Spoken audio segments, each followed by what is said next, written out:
Vamos a ver los delitos contra la integridad en el Código Penal argentino, que están previstos en el Código entre los artículos 119 y 133.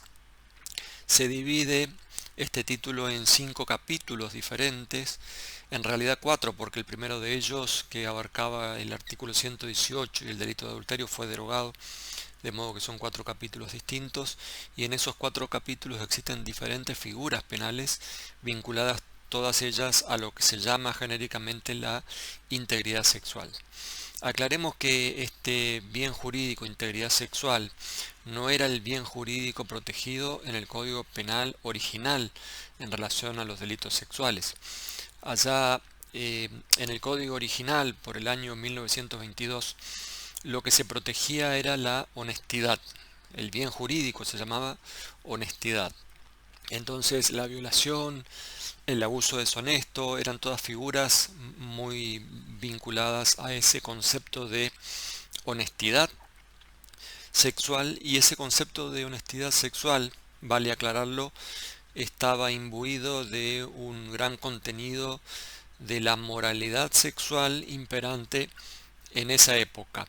Para que tengamos una idea de qué cambios o qué modificaciones son los que hizo esta ley 25.087 del año 1999, que es la que incorpora distintas figuras, modifica muchas de las figuras originales y sobre todo cambia el nombre del bien jurídico protegido, lo cual significa no solamente un cambio del nomen iuris, es decir, del nombre desde el punto de vista jurídico, sino que va a tener una importancia fundamental en la interpretación de problemas específicos dentro de estos delitos sexuales.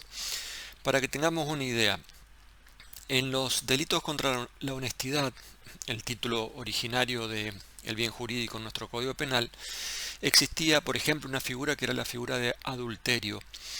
Y esa figura de adulterio consistía en el caso de la mujer, podía ser autor tanto el hombre como la mujer. En el caso de la mujer bastaba con una relación sexual extramatrimonial que tuviera la mujer para que el delito ya estuviera configurado. Es decir, la mujer tenía una relación fuera del matrimonio y eso ya era delito para el Código Penal. En el caso del hombre, en cambio, era necesario para que se configure el delito de adulterio que el hombre no solamente tuviera relaciones sexuales extramatrimoniales, sino que además tuviera una manceba, es decir, que mantuviera económicamente a esa amante fuera del matrimonio. Es decir, el código era mucho más exigente para considerar al hombre autor del adulterio en relación a la mujer. Ese era solo un ejemplo, esa figura de adulterio que estaba en el artículo 118, hoy derogado, ya no existe más en ninguna de las dos modalidades, pero existían otros ejemplos en los delitos imperantes en aquel momento que demuestran la gran influencia de la moralidad como un valor dentro de la concepción de la sexualidad en esos delitos. Por ejemplo, existía una figura, bueno, como ahora también, de rapto, que significa privar de libertad a una persona con fines de menoscabar su integridad sexual, pero era un delito agravado en el sistema originario del código, agravado cuando la víctima era una mujer casada. Y el motivo de ese agravante es que, además de privarse de libertad a la persona y ponerse en peligro su libertad sexual, en el caso de la mujer casada se ofendía también el honor del esposo, el honor del marido.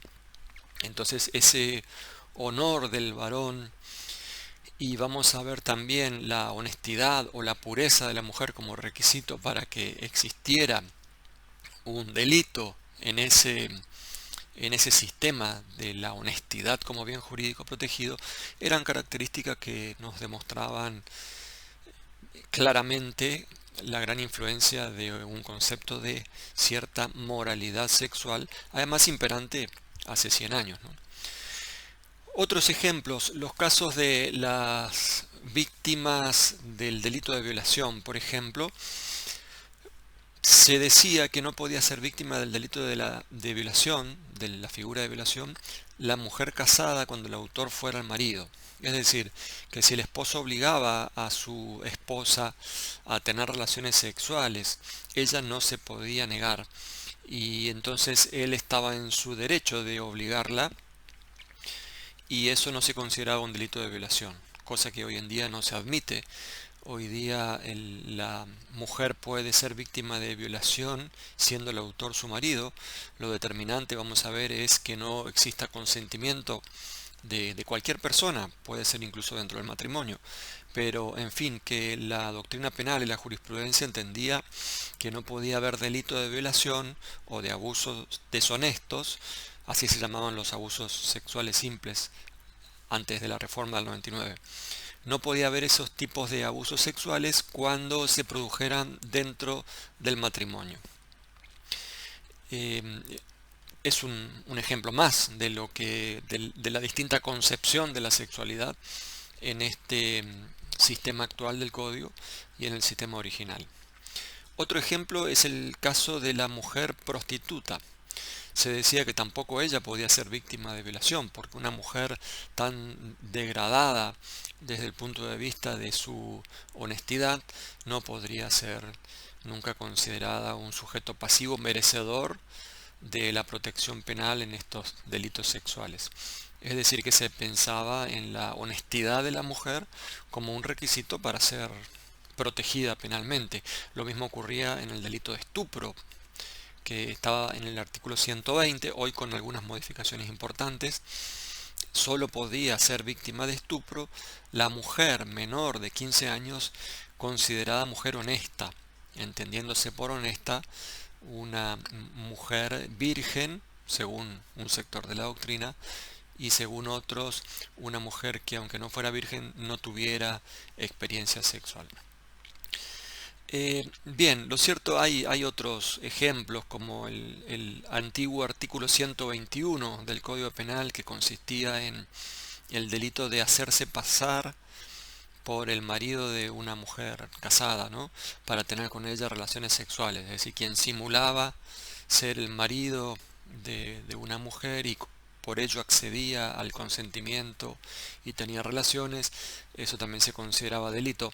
Hoy no existe una figura específica que regule tal caso, pero lo importante es pensar que en ese momento esa figura existía porque lo que se protegía no era tanto la libertad sexual de decisión de la mujer, como hoy sí tendría sentido hacerlo, sino que lo que se protegía era otra vez el honor del varón, que se ofendía de ese modo cuando se engañaba a la mujer, cuando se engañaba a su esposa. Bien, esos son algunos ejemplos en el sistema anterior, cuando se protegía la honestidad sexual. Ahora bien, lo que se protege es la integridad sexual. El bien jurídico protegido es la integridad sexual y entonces tenemos que tratar de entender qué significa esa integridad sexual. Un sector de la doctrina criticó esta denominación, el nombre elegido por los legisladores del 99, porque precisamente una de las acepciones de la palabra integridad en el diccionario, la segunda acepción, y en su relación con la actividad sexual tiene que ver con virginidad. Es decir, según el diccionario, una de las acepciones de integridad sería virginidad. Entonces pareciera que estamos volviendo a lo mismo, de considerar que solo la mujer virgen o la mujer honesta merece protección. Lo cierto es que no hay que interpretar la expresión integridad sexual. Si bien pudo haberse elegido, como en algunos otros códigos, alguna expresión diferente, como por ejemplo podría ser libertad sexual, que es la utilizada en el código español, por ejemplo, no necesariamente debe entenderse la integridad sexual en ese sentido de honestidad o de pureza o de virginidad de la supuesta víctima. No es eso lo que se protege ni se pretende proteger en estos delitos sexuales. En realidad, la integridad sexual debe ser entendida como la libertad sexual de una persona, es decir, la libertad de decidir con quién y cómo tener relaciones sexuales o con quién y cómo gozar de su vida sexual. Pero como además también se protege a los menores de edad, y se entiende que esos menores no tienen vida sexual, no tienen actividad sexual, mientras sean menores, sí lo tendrán en el futuro. Entonces se considera que en el caso de los menores, además, se protege ese futuro desarrollo de su sexualidad. Pero en definitiva, entonces podemos decir que la integridad sexual debe entenderse como la libertad sexual de una persona, el acto de poder decidir el con quién y cómo tener relaciones sexuales o gozar de su vida sexual. Vamos a ver los delitos, por lo menos en esta primera parte, de los que están previstos en el capítulo 2. Claro, el capítulo 1 es el artículo 118 que está derogado, el delito de adulterio antes, ese ya no existe, o sea que el título tercero empieza directamente con el artículo 119. Y en ese artículo 119 del Código Penal argentino hay tres figuras previstas, que son el llamado abuso sexual simple, en el primer párrafo del 119, el abuso sexual gravemente ultrajante, en el segundo párrafo, y el abuso sexual con acceso carnal, en el tercer párrafo. Luego, en el cuarto párrafo de ese mismo artículo 119 están previstas las agravantes para todas estas modalidades de abuso sexual. Después, en el artículo 120 vamos a ver lo que antes se llamaba estupro y ahora se llama abuso sexual por aprovechamiento de la inmadurez sexual de la víctima. Un nombre mucho más largo que antes, pero tiene su justificación el cambio de denominación. Y en el artículo 124, para terminar con este capítulo segundo, está prevista la agravante cuando se produce el resultado muerte de la víctima, que dicho sea de paso tiene la pena máxima de nuestro código, que es la prisión perpetua. Bien, vamos a hacer algunas aclaraciones tratando de ingresar al concepto de abuso sexual.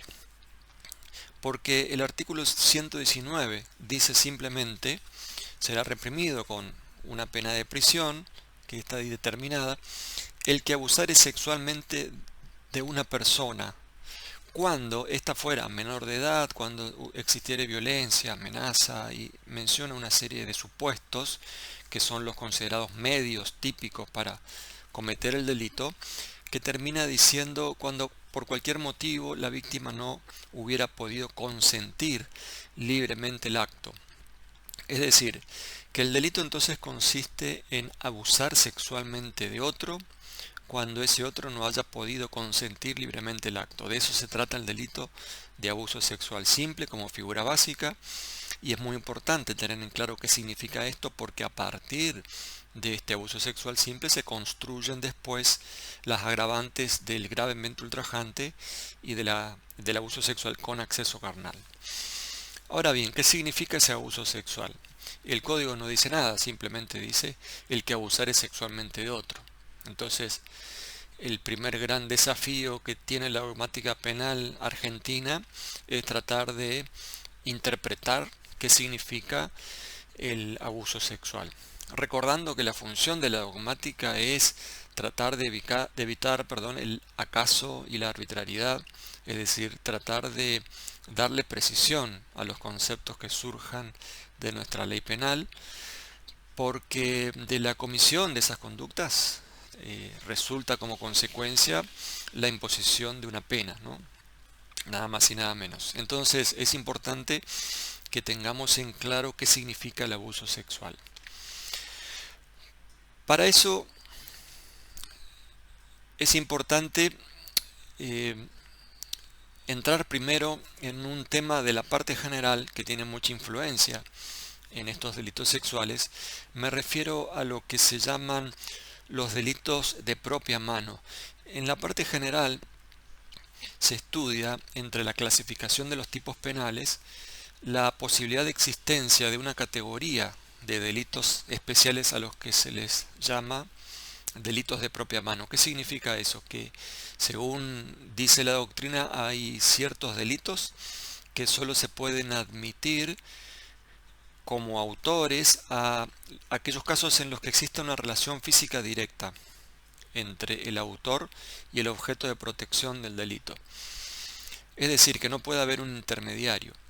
Esta categoría de delitos de propia mano, si es que realmente existe, y si es que realmente hay que aceptarla como que existen, significa que entonces en los llamados delitos de propia mano no podría haber autoría mediata, ni podría haber supuestos de autoría por omisión impropia. Son dos categorías de la parte general que se aplican en principio a cualquier figura delictiva, pero que de ser cierto que existe una categoría que se llame así delitos de propia mano, entonces ahí no se podría hablar ni de autoría mediata ni de omisión impropia. En todo caso habría que buscar otra alternativa de responsabilidad penal, pero no habría ninguna de esas dos categorías.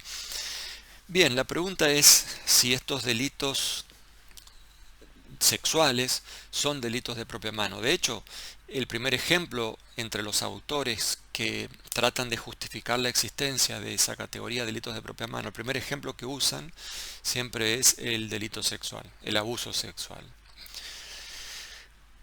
Por lo pronto vale aclarar que no toda la doctrina está de acuerdo en que existen estos delitos de propia mano, es decir, que no existiría tal categoría de delitos de propia mano.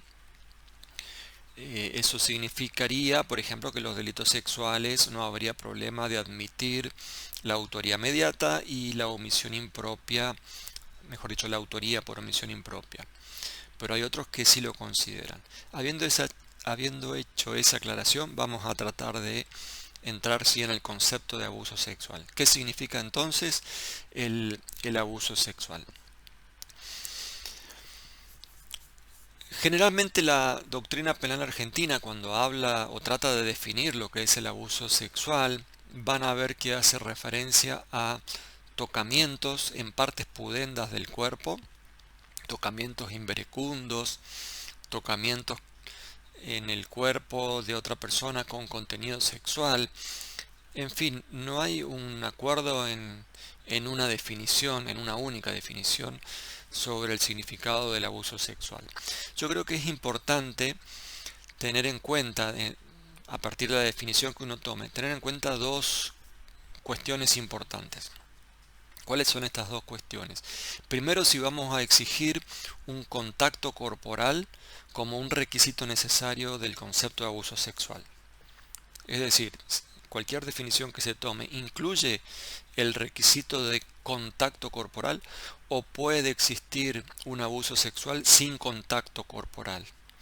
Esto es importante porque se dejarían fuera o dentro del concepto de abuso sexual, dentro del delito o fuera del delito, una gran cantidad de casos como serían, por ejemplo, el caso de obligar a otro a contemplarlo, cuando el autor obliga a la víctima a contemplarlo, por ejemplo, desnudo o a contemplarlo en un acto de masturbación, por ejemplo. El sujeto A obliga a B a mirarlo mientras el sujeto A se masturba. Ese sería un abuso sexual o no, según qué definición demos de abuso sexual. Si nosotros empezamos diciendo, como la gran mayoría de la doctrina argentina, que el abuso sexual significa tocamiento en zonas pudendas, entonces ya a partir de ahí dejamos fuera del concepto de abuso sexual, por ejemplo, ese caso. Como también el caso del autor que obliga a la víctima a tocarse en sus partes íntimas o que obliga a la víctima a desnudarse, por ejemplo.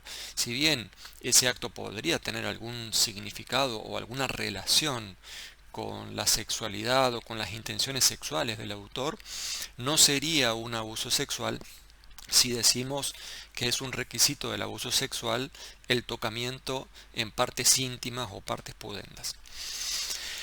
La otra cuestión que hay que considerar es si exigimos el tocamiento. Yo creo que el tocamiento en partes íntimas es un requisito necesario en el concepto de abuso sexual. Particularmente estoy convencido de que eso debe interpretarse así.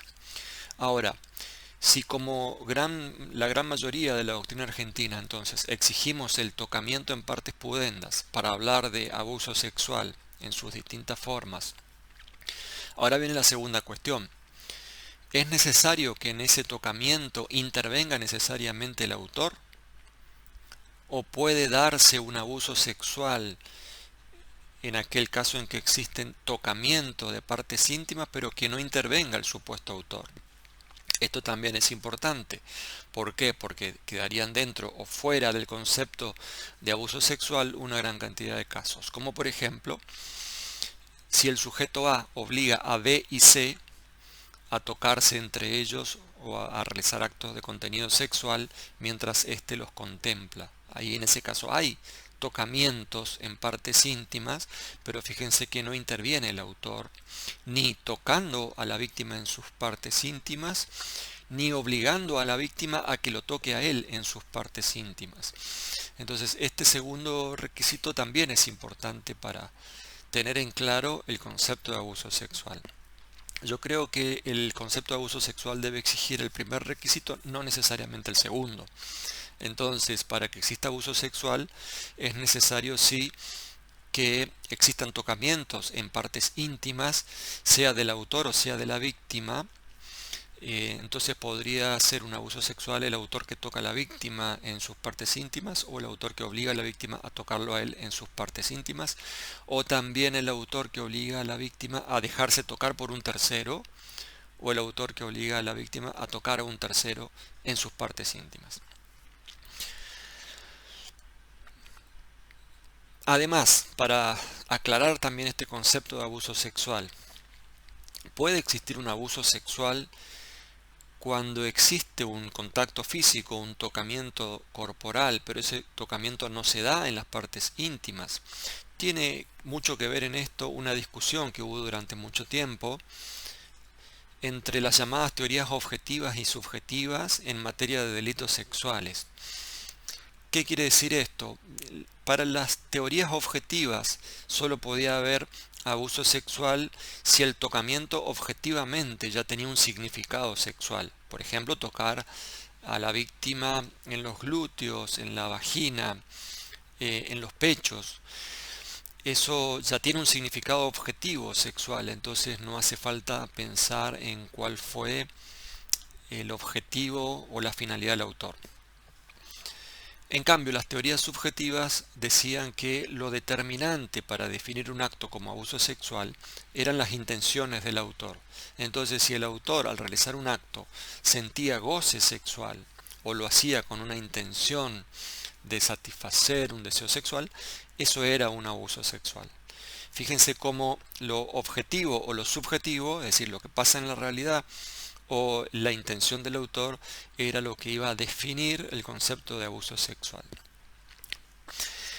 Bien, por ejemplo, entonces, los partidarios de la teoría subjetiva definían un caso bastante discutido durante mucho tiempo, que era el caso de un ginecólogo, que imaginemos que este ginecólogo realiza un control, un tacto vaginal a una de sus pacientes y al hacerlo siente goce sexual, porque sentía atracción sexual precisamente por esa paciente. Pero, sin embargo, el médico actuó siempre dentro de lo que marcan los protocolos y la ciencia médica para este tipo de controles. Entonces, los partidarios de la teoría objetiva iban a decir, no, ahí no hay un abuso sexual porque eso estaría dentro de sus facultades como médico. En cambio, las teorías subjetivas decían, en ese caso hay abuso sexual, porque aunque objetivamente esté haciendo algo permitido, lo determinante para que exista delito es lo que el autor estuvo pensando en ese momento. Y si él sintió satisfacción sexual, entonces ahí habrá un delito sexual. Bien, este problema de las teorías objetivas y subjetivas al día de hoy debe resolverse a través de los criterios de la teoría de la imputación objetiva. Es decir, no se puede definir el concepto de abuso sexual a través de lo que el autor sienta o no sienta desde el punto de vista de sus deseos sexuales.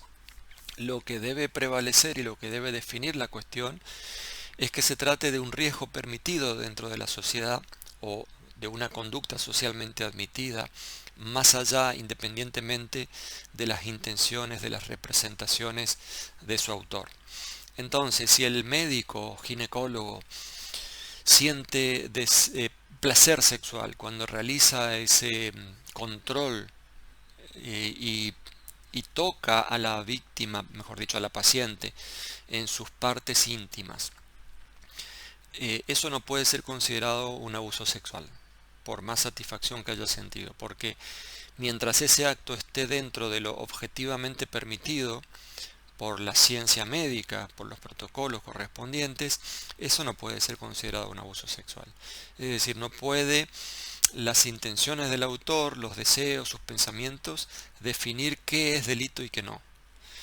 Porque entonces, si así fuera, podría ser un abuso sexual el acto de quien le toque el cabello a otra persona si por eso siente satisfacción sexual, o que le toque el brazo si por eso ya está sintiendo, vaya a saber cómo funciona el cerebro, pero si por eso ya está sintiendo algún placer sexual. Entonces la cuestión es lo determinante para definir el abuso sexual no puede ser las intenciones o las satisfacciones del autor. Hay un parámetro objetivo y ese parámetro objetivo está dado por la conducta o el sentido social de las conductas en cada momento, en cada época. Bien, entonces en principio no podría haber un abuso sexual si ese tocamiento es en partes del cuerpo de la víctima que no tienen un contenido sexual, aunque el autor les dé alguna interpretación distinta.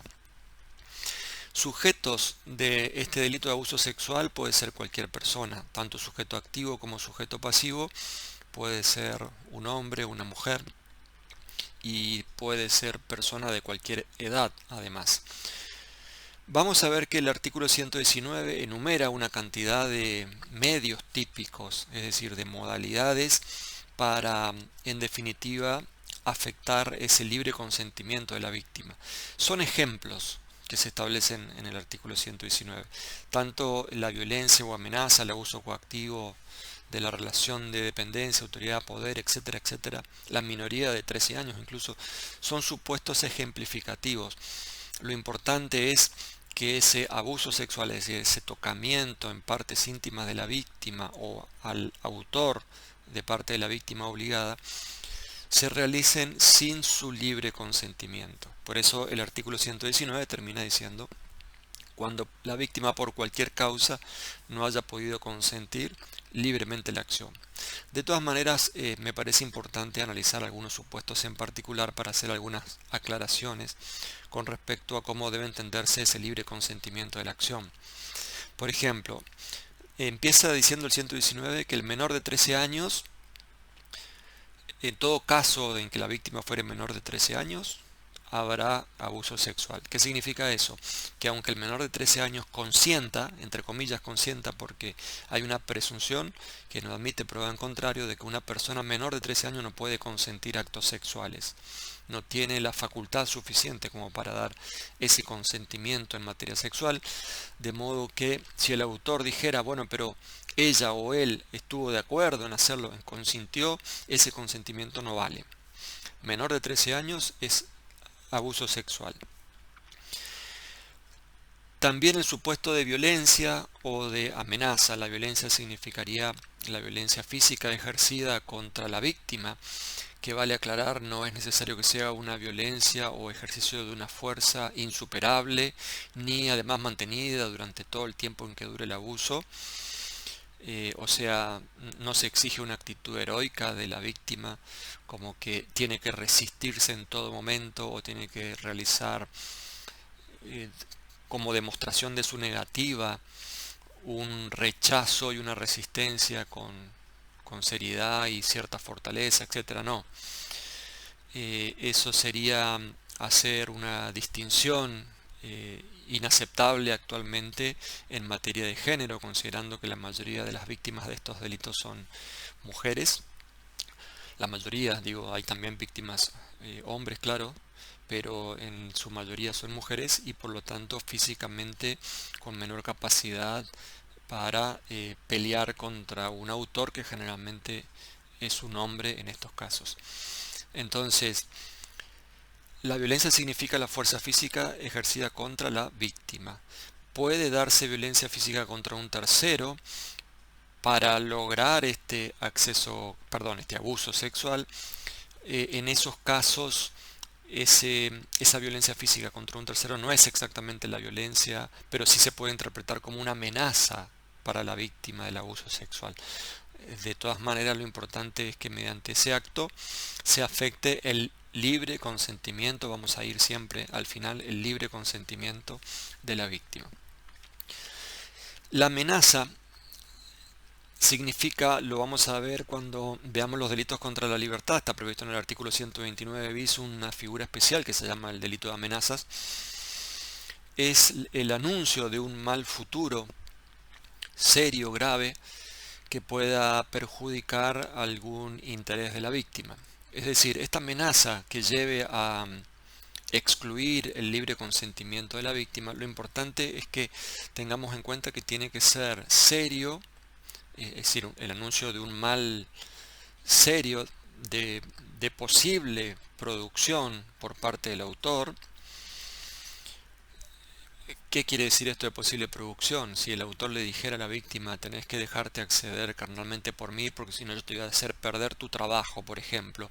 Y supongamos que este autor no tiene ninguna capacidad para hacerle perder el trabajo a la víctima, eso no sería serio, ¿no?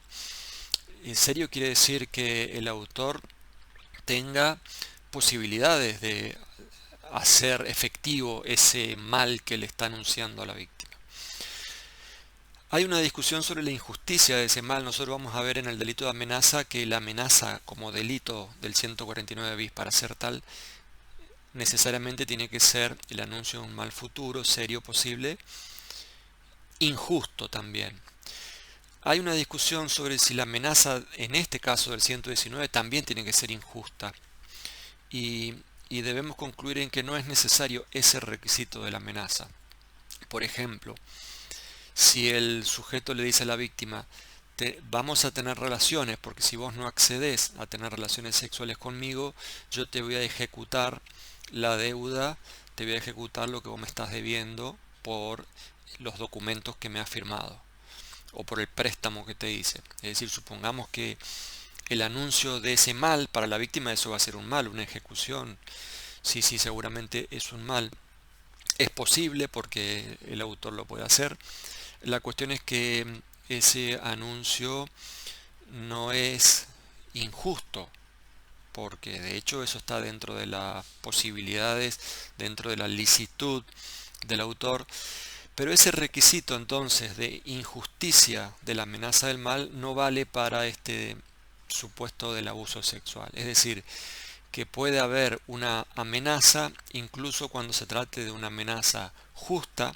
Lo importante, reitero, es que se tiene que dar una verdadera anulación del consentimiento libre de la víctima y que el anuncio de ese mal tiene que ser grave, de posible realización y además inmediato, es decir, de posible producción en un breve periodo de tiempo.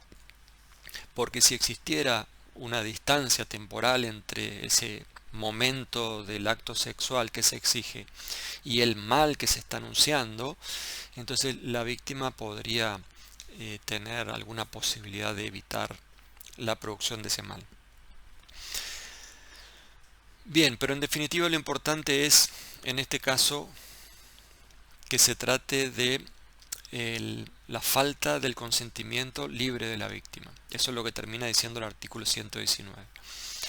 El abuso sexual es un delito doloso, entonces el autor tiene que saber que está realizando actos de contenido sexual con una persona que no consiente ese acto. De modo que si tuviera un error sobre alguno de estos elementos, entonces no hay posibilidad de imputar un delito de abuso sexual. Por ejemplo, si el autor no se da cuenta de que está tocando a la víctima en sus partes íntimas. Eso podría ocurrir en un lugar donde hay mucha gente, están todos muy apretados y objetivamente se produce un roce o un tocamiento en una parte íntima de la víctima, pero si no hubo intención de hacerlo, o mejor dicho, ni siquiera se dio cuenta el autor de que lo estaba haciendo, ahí objetivamente no hay, perdón, no hay dolo desde el punto de vista de la tipicidad subjetiva, no tenemos dolo. Entonces, el error sobre cualquiera de los elementos excluye la tipicidad. Tengamos en cuenta que no hay abuso sexual culposo. Entonces, cualquier error de tipo va a excluir la tipicidad. Es posible la tentativa, así como en todo delito doloso es posible la tentativa. Hay que tener en cuenta que en nuestro sistema legal no existe lo que se llama el delito de acoso sexual, es decir, no es delito el simple requerimiento de tener relaciones sexuales de parte de una persona a otra, que se repite en el tiempo, eso sería el acoso sexual, pero eso para nosotros no es delito, si es en el Código Penal español, por ejemplo, pero no en el nuestro. Ahora, sí se puede penar un abuso sexual en grado de tentativa, como sería el caso de quien amenaza a la víctima para que se deje tocar en sus partes íntimas y cuando está por comenzar ese tocamiento es interrumpido. Hay que tener en cuenta que el delito consiste no solamente en el tocamiento, sino también en la modalidad, cualquiera de los medios que van a inhibir el consentimiento de la víctima. Entonces, podría darse un abuso sexual cuando se utiliza amenaza o violencia para realizar el tocamiento. Si ya comenzó la amenaza o la violencia, aunque todavía no se dé el tocamiento, eso ya es una tentativa, porque el autor ya está transitando una parte del tipo penal. De modo que no hace falta el contacto físico para que comience la ejecución del delito. De modo que sí, claro, puede haber tentativa en estos supuestos y no hay que confundirlo con el acoso sexual. En relación a los delitos de propia mano, hay propuestas, es decir, incluso para los autores que digan este es un delito de propia mano, hay propuestas de solución a este problema. Por ejemplo, en nuestro país, Zaffaroni hace mucho tiempo propuso a través del artículo 45 del Código Penal, lo que se llamó, o lo que él llamó, la autoría de determinación. ¿Qué significa eso? Según el artículo 45, tiene la misma pena que el autor la persona que determinara a otro a cometerlo. La mayoría de la doctrina penal dice que surge de ese artículo 45, determinar a otro a cometerlo, surge ahí la categoría de la instigación. Para Zaffaroni también surge la autoría de determinación, es decir, además de la instigación, también se solucionarían problemas como los casos de quien determina a otro a cometer un delito, cuando por ejemplo fuera un delito de propia mano. Entonces el autor va a tener, perdón, quien determinó a otro a cometerlo va a tener la misma pena que el considerado autor. Y por último hay que tener en cuenta que siendo un delito complejo, es decir, que está compuesto por el tocamiento y además por la vulneración del consentimiento de la víctima, podría haber coautoría cuando uno de los coautores realice el tocamiento y otro realice la amenaza o la coacción. Por ejemplo, entre A y B se ponen de acuerdo para atacar sexualmente a C. Entonces B amenaza con un arma a C y obliga a que soporte los tocamientos del sujeto A, que es su compañero. Ese sería un caso de abuso sexual y ambos serían coautores, aunque cada uno de ellos realice una parte y ninguno realice completo el tipo penal. Pero así como vamos a ver en el robo también ocurre que puede haber división de funciones, uno ejerza la violencia y el otro realice el apoderamiento ilegítimo, acá también puede haber división de funciones y ambos van a ser considerados coautores. Bien, en otra parte vamos a continuar con el abuso sexual gravemente ultrajante y con acceso carnal.